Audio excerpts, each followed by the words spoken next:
After a year-long delay, the Paralympics begin today. Our reporter Emma Payton joins me on set to discuss all things Tokyo. So are we underway yet, Em? We're underway. We are underway, Mike. It's been a long time coming, hasn't it? I feel like we said this about the Olympics as well, just sort of having that extra year and it being 5 years since the Rio Games. But we are underway. The opening ceremony started midday our time here, around 8 p.m. in the evening out in Tokyo at the National Stadium in the Japanese capital. And it's been quite the spectacle already, as you can imagine. No fans in the stadium, but the opening set was this sort of para-airport, which has kind of been the theme for this opening ceremony. It's seen as this sort of hub where para-athletes from all over the world meet and the place where change begins. That's been the theme.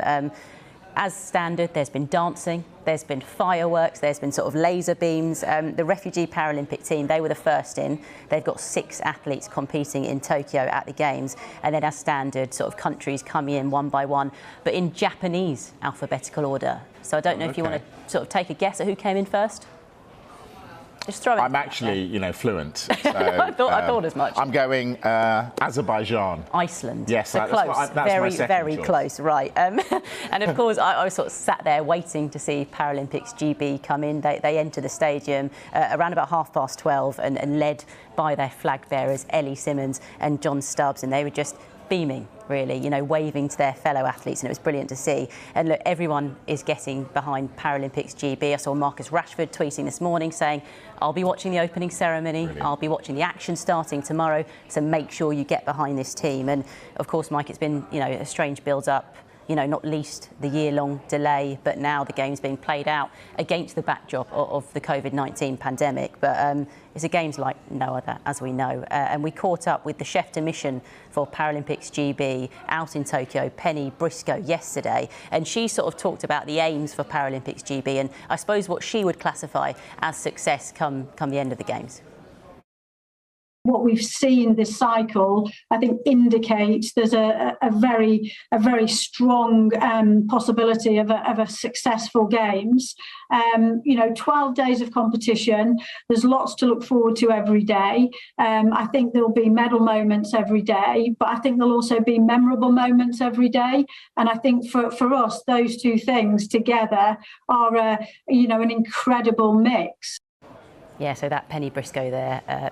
Paralympics GB chef de mission also spoke to Alice Ty this morning on Sky Sports News, and she was one of Paralympic GB's massive medal hopes in the swimming pool, but sadly an elbow injury has ruled her out of the Tokyo Games. She's had surgery.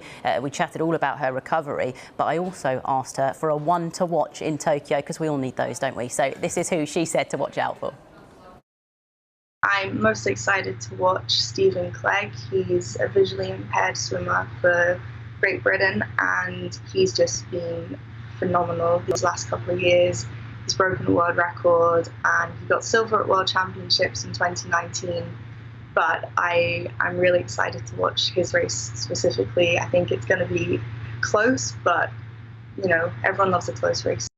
We do all love a close race. So Alice Ty has shouted out Stephen Clegg. He takes the water on Friday in the S12 100-metre backstroke. So keep your eyes peeled for that. I just want to bring you one quick news line that has come out this morning as well, and this is in regards to David Wetherill, who was set to take part in 2 para-table tennis events. And Paralympics GB issued a statement just a couple of hours ago saying, following a legal proceeding, David Wetherill has been deselected from the Paralympics GB team for Tokyo 2020 for breaching the British Para-Table Tennis Code of Conduct. And they went on to say, in accordance with the terms of the arbitration process, no further information will be provided. Now, David Wetherill was set to take part in his 4th Paralympic Games in 2 events, like I said there, but he hasn't travelled to Tokyo and will obviously not take part in the Games. Of course, I'll bring you more news on that when we have it, and I'll be keeping across all the big stories. Gets underway at 1 o'clock tomorrow morning. I know your alarm won't be set because you're not on the breakfast show anymore At the moment. Loads to look forward to, Mike. Emma, brilliant. Thank you very much.